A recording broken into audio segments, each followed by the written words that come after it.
Hello, welcome to part two, where we will be looking at the elements of design.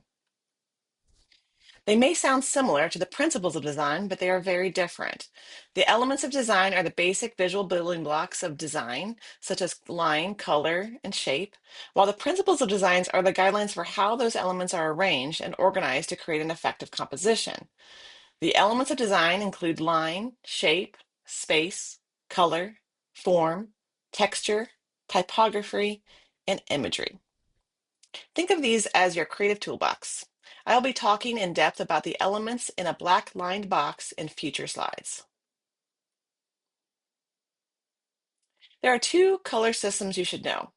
RGB is used for digital screens. It's produced as a full spectrum of colors by mixing three beams of light at varying intensities: red, green, and blue. CMYK is used for printing. It works on a subtractive process, meaning inks are layered on a white surface to absorb or subtract different wavelengths of light, reflecting back only the colors you see.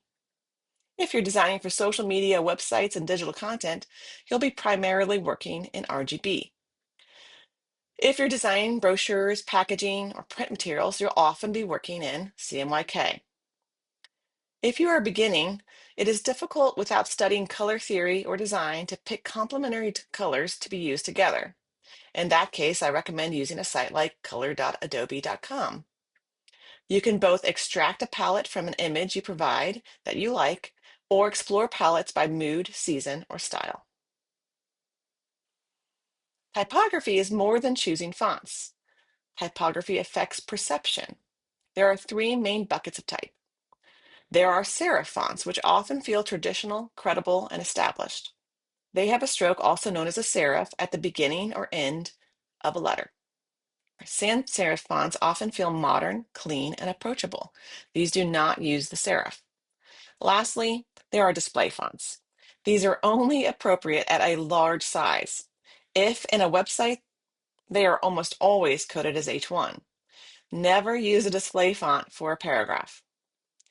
The most important thing to know is that the typography you choose becomes part of your brand's identity and personality. A typeface's weight refers to how thick or thin the stroke of a typeface are.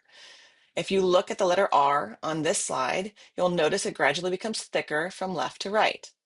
Most professional typefaces don't come as just one font. They come as a family. You might have thin, light, regular, medium, bold, and black. As marketers and content creators, weight becomes one of the easiest ways to create hierarchy. Imagine a website where every word is the exact same size and thickness. It'd be very difficult to know where to look. Instead, we use heavier weights to draw attention to headlines and lighter weights for supporting information.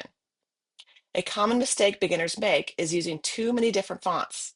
Often, it's better to use one font family and vary the weight. That creates consistency while still helping viewers understand what's important.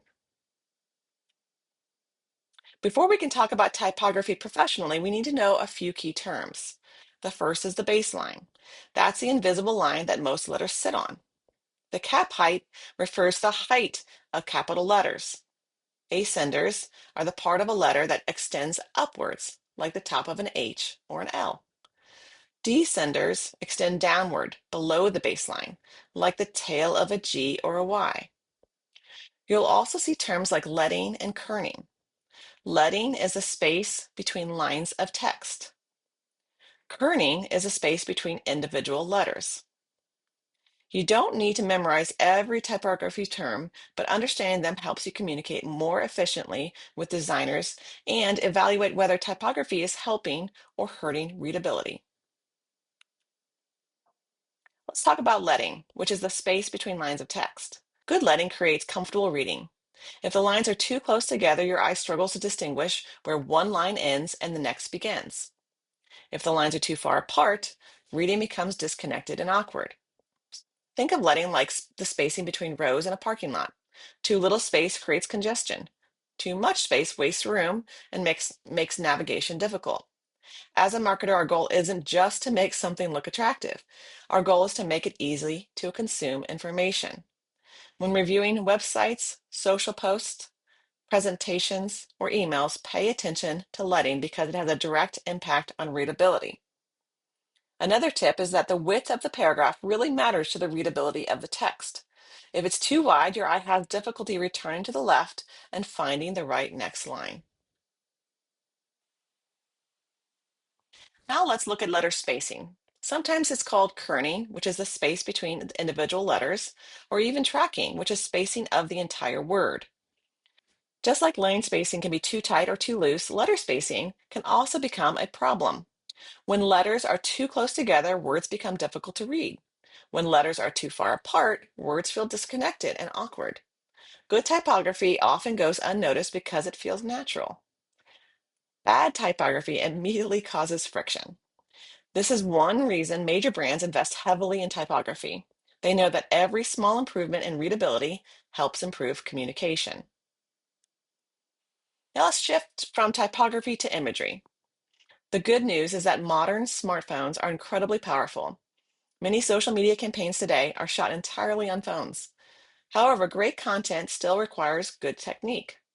First, keep your camera steady. Use a tripod, a timer, or even a gimbal when possible. Second, pay attention to orientation. If you're creating content for TikTok, Instagram Reels, or YouTube Shorts, you generally should be shooting vertically. Third, learn to control focus and exposure. The best lighting is usually soft, diffused lighting. A cloudy day often produces better results than a bright noon sunlight. And finally, editing matters.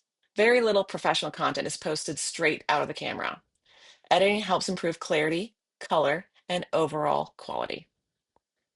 Now pause to take Creative Concepts Week 2, Part 2, Check Your Understanding quiz.